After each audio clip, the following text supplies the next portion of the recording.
Well, that was weird. It just stopped. It stopped filming. I really don't know when it stopped. So, okay, moving on. Guarantee, oh yeah, we're talking about like the final test. And it would probably be a written test because there is too much to do in that. It looks like a very small amount of items, but there's a lot of work involved. And obviously if we have extra time, we're going to do extra work. I love cooking, you know that. Talk about knives a little. This class, you probably will need a paring knife.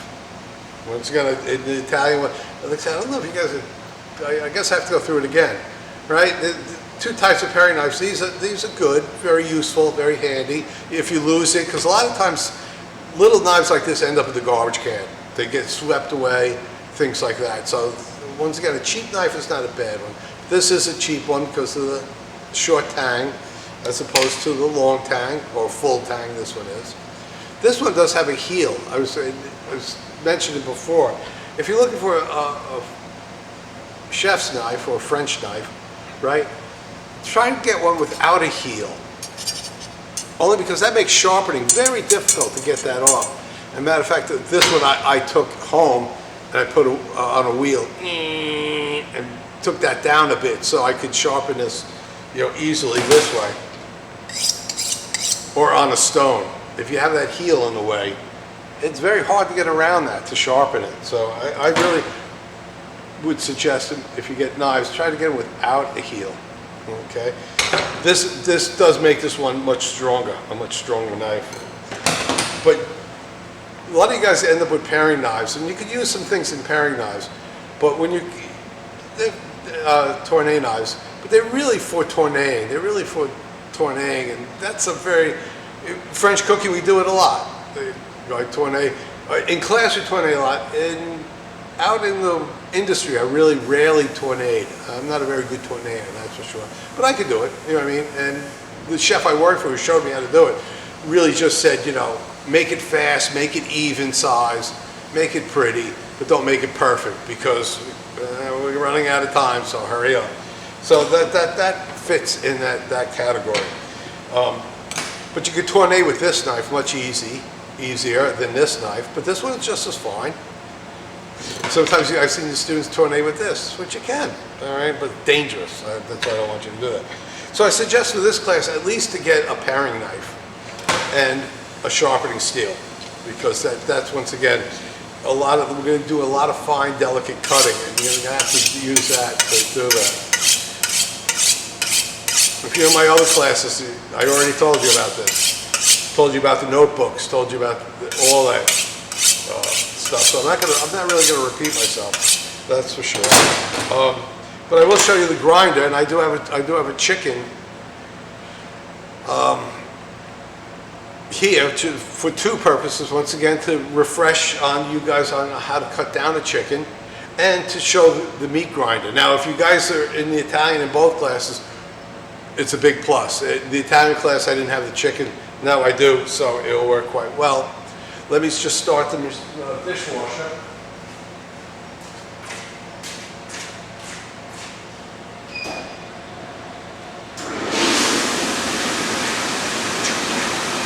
That's going to be a little noisy for now, but once again, I'm going to focus on the chicken down here. It doesn't matter. Key point about anything with charcuterie, sausage making, in kitchen in general, is cleanliness. I guess I'm going to have to really wait for that to stop.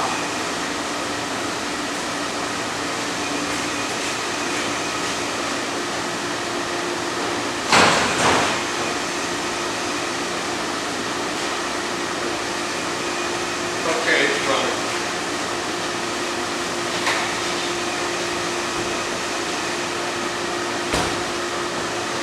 Now, generally, we always say you really shouldn't wash chickens because of the bacteria. Like this one's in ice, and the ice is melted, and it drips a lot. But what is a key point here that we need really cold chicken, really, really cold.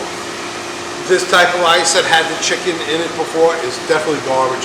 The best thing to do after you use this is to get rid of it.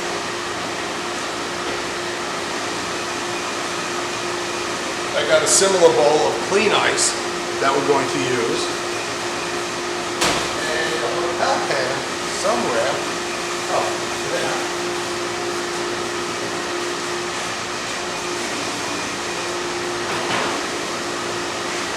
Which we'll be using.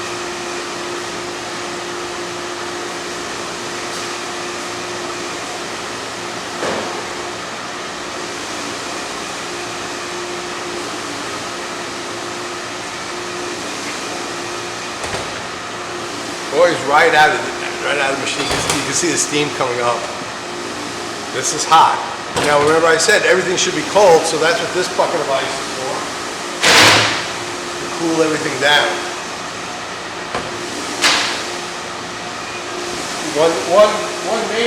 One major reason is to stop bacteria. The second reason too is as the meat is grinding, it actually starts making the machine starts warming up, so it's actually starts heating it up. And if you're grinding a lot of meat, it's a good idea to throw some ice cubes through there every now and then to keep everything cold. Not too much ice because you're going to upset the recipe, but you're going to kind of need it.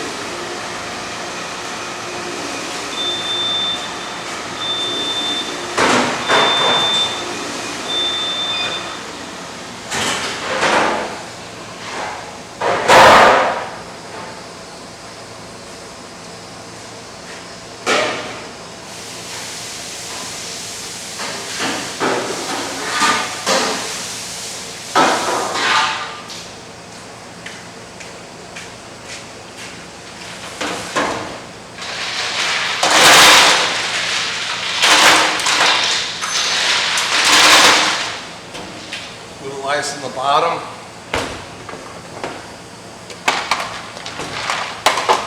You know the bain-marie, which is usually hot. This is a cold ice bath. And I'll focus it down on that later. Let me just get some room here.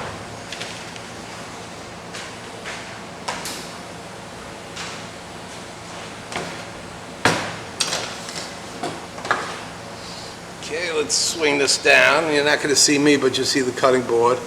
Here's the chicken on ice. Whoa! Okay, let's move this here.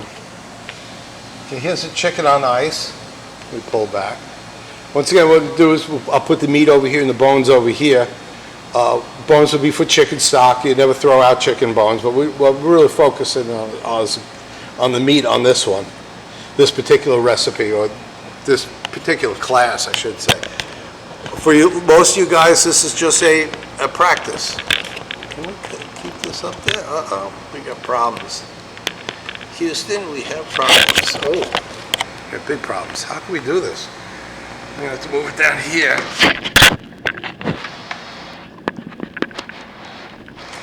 It's hard doing this alone. I tell you, it is. Let's see, here we go.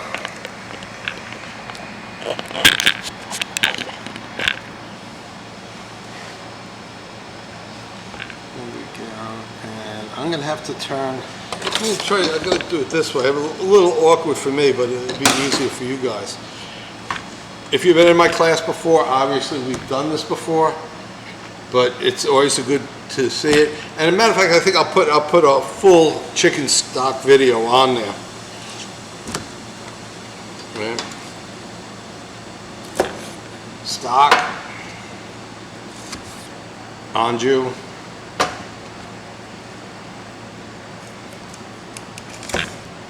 It's good bar food. Well, a lot of times they go in stocks. It depends on the style of restaurant. These actually make very good stocks. Cut between the joint. You shouldn't be hacking at anything. Just gently cut. Probably in class we'll use those. Well, in class we'll use those for snacks. That's for sure. Now we got the legs, breast meat, neck. The meat here just slightly cut. Break. And let it hang a bit, and then just cut it through. Same thing on this side. Cut the skin. Make sure when I say break, let me see if we get closer. You can see the joint right there. That should pop out. This one's not popped out yet. Then it should pop out like that. And then let the weight of the chicken itself hold it, and you just cut it. Very easily, not hard to cut at all. And then what you have is the breast and the legs. The legs we're going to keep on the side. So in the breast, the cleaning women are looking. At the breast here, you got the center ridge, like what we have, right? So you cut up, down, go to the other side, up, down. Now at this point, you take the knife and you just fold it back, using the tip of the knife, just up, down, up, and that's it. Oops, let's put the skin. Same thing here, you cut up, down, fold it out, up,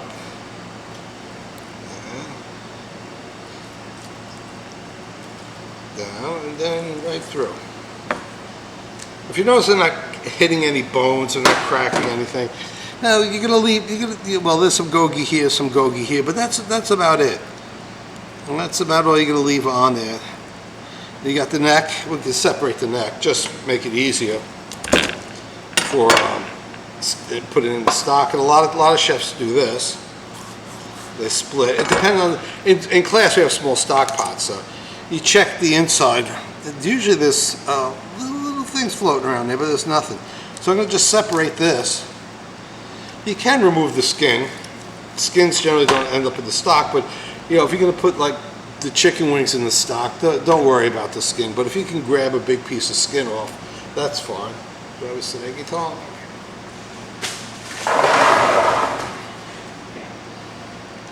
So this is going to be for our stock pot. Now, you can make chicken sausage, or once again the roulade. We're going to be actually doing this type of recipe. Skin, stock, no, garbage. A lot of chefs, most chefs do not put skin in there, but some do. If the chef says put it in the stock, you go, sure, why not? I'm going to take off any of the extra fat.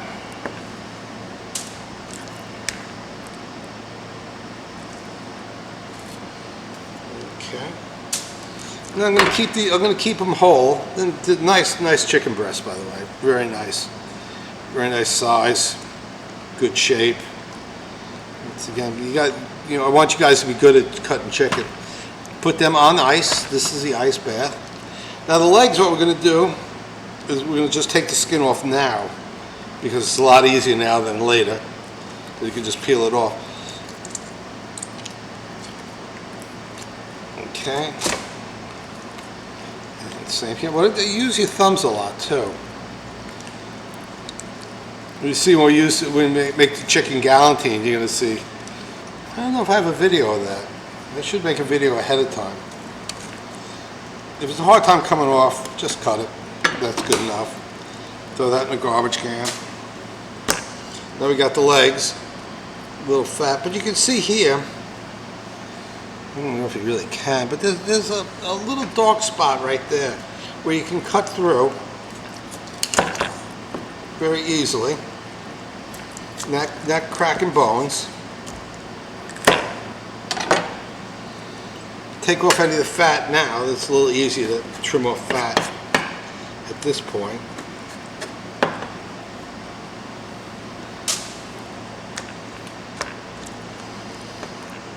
There's actually a lot of fat on this chicken. Now, when you're doing certain a lot of pâtés and stuff, even chicken pâté, you take out the chicken fat and you replace it with pork fat. What's good about sausage making and charcuterie in general is it's almost 30% fat, which is not healthy. By no means healthy, but it is cheap. It is cheap. So I cut around the bone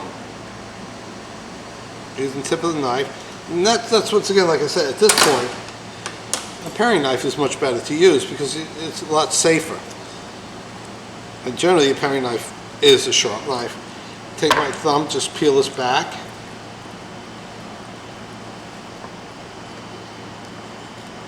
Scrape along the bone. Now, since we are going to be grinding this meat, it's no big problem to This nice bone. Good chicken. If you have little things like this, I wouldn't worry about it. The strings you don't have to worry about. The grinder takes care of that, that's for sure. Now the dark meat itself has a lot more fat, natural fat in it. I think you guys know, because you guys prefer dark meat than light meat for flavor-wise. So if you make a pure chicken breast pate or sausage, you need to add a lot of extra fat. And pork fat is one of the better flavored fats traditionally for that. Chicken fat's not used that much. In some Eastern European cooking, though, they use chicken fat for frying and for baking, which is actually kind of delicious, but it is a little weird flavored. Maybe because it's just not eating it growing up. Fine. Little strings, these things. Put them over there. Once again, we did this before in class, and I'll show you again on the video. Get your thumb through there. Just pull that apart, peel it down, use a knife, scrape it down.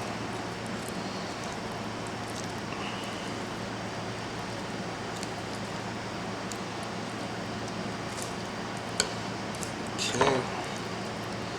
A little gogi on there. Whoops. But those little bone, you definitely don't want to get that. The grinder will grind that bone up, but you really don't want to put that in anything. So that's good for the stock. A little extra fat here. What's good about this, it doesn't have to be pretty. I was careful with the breast only because I wanted to show you. But grinding things up, if you have to do 20, 30 chickens, you're going to start ripping it apart really quick. Like that. There's a little gogi on there, but still, once again, if you make stock, it's fine. I'm going to take off this fat here.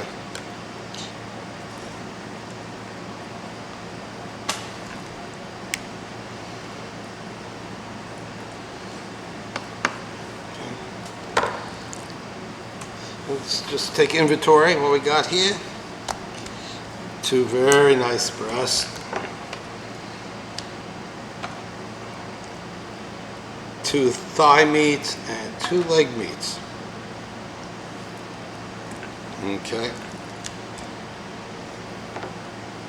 Once again, in class, everybody's going to get their own chicken. When we do the galantines or anything like that, we'll save the bones. Well, we're going to need the bones for the stocks that we're going to use. Let me fold this back up a bit. My hands, I have to pause it. I'm good by myself. I have to pause it and clean up a bit, and then we'll start using the grinder. Whether we are face-to-face class, which hopefully we will be, or online, the information's important. Now, when I was in school, wait, this is a dark image, isn't it? Let's see if I can get it. Oh yeah. Anyway, okay. When I was in school, we basically, a lot of these are the same recipes that I used in the CIA. They're good basic recipes for learning classical galantines and valentines, pates and things like that. Now, not everybody really makes this stuff today. Sausages are always popular, and once again, the technique and the style is very, very similar. But what's important about these type of items to learn like this is that when I had my second job out of school, which was actually my first real chef job, that I was actually responsible for everything, the owner said, "Can you make pates?" And I'm thinking, I go, well, in school we made pates. I go, I never made them commercially. And then they go, well, what do you need? And I said, well, the grinder, the equipment and things like that. And I go, I need a lot of ice. I need a lot of ice, because you really have to keep this stuff cold. You have to really, really keep it cold. And then another place that I worked at, the 2 jobs after that, they asked me, can you make pates? I go, sure. That was during my job interview. They do, can you make pates? I go, sure. I go, yeah. And they ask you, they go, well, what do you need? I go, lots of ice. And the chef laughed, because he knows. If you know that, you know it's going to be safe, because these are bacteria chips. They really are. You have to make sure your hands are clean, the equipment's clean. That's why I ran this through the machine and threw it on ice. I threw it on ice so it's nice and cold. I'm going to clean up a bit. I'm going to just pause it, so it should be no problem with that. Organize the kitchen once again, and then get back to you.